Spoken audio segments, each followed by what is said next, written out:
ഇന്ത്യയിലെ ഏറ്റവും മികച്ച ക്യാമ്പസുകളിൽ പഠിക്കാൻ ആഗ്രഹിക്കുന്നവർക്ക് CUET UG 2026 അപേക്ഷ ജാലകം തുറന്നു.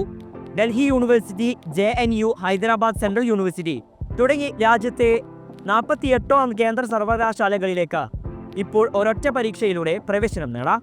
അപേക്ഷിക്കാൻ തുടങ്ങും മുമ്പ് ഈ കാര്യങ്ങൾ കയ്യിൽ കരുതുക. 1. നിങ്ങളുടെ വ്യക്തമായ പാസ്പോർട്ട് സൈസ് ഫോട്ടോ. 2. വെള്ള പേപ്പറിൽ കറുത്ത മഷി കൊണ്ട് ഇട്ട ഉപ്പ്. 10ാം ക്ലാസ്സിലെയും 12ാം ക്ലാസ്സിലെയും സർട്ടിഫിക്കറ്റുകൾ.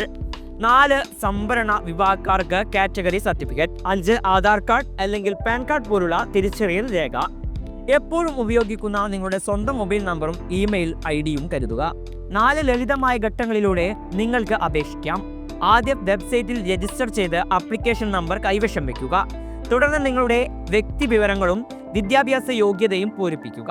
ഇനി ചേരാൻ ആഗ്രഹിക്കുന്ന സർവകലാശാലയിലെ കോഴ്സിന് വേണ്ട വിഷയങ്ങൾ തിരഞ്ഞെടുക്കുന്നുണ്ടെന്ന് ഉറപ്പുവരുത്തുക. അവസാനമായി ഫീസ് അടച്ച് കൺഫർമേഷൻ പേജ് പ്രിന്റ് എടുക്കുക.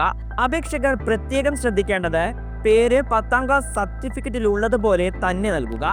കൂടുതൽ സർവകലാശാലകൾ സെലക്ട് ചെയ്യാൻ മടിക്കരുത്. ജനറൽ ടെസ്റ്റ് എഴുതുന്നത് കൂടുതൽ കോഴ്സുകളിലേക്ക് അവസരം നൽകും. മറ്റൊരു പ്രധാന കാര്യം, ചോദ്യപേപ്പർ മീഡിയം മലയാളം എന്ന് നൽകിയാൽ നിങ്ങൾക്ക് ചോദ്യങ്ങൾ ഇംഗ്ലീഷിലും മലയാളത്തിലും ലഭിക്കും.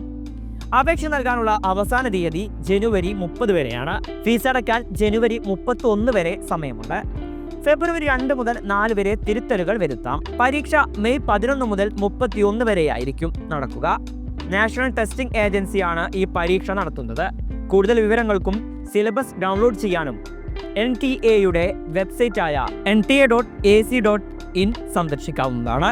കൂടുതൽ വാർത്തകൾക്കും വിശേഷങ്ങൾക്കും news tag live TV subscribe ചെയ്യുക.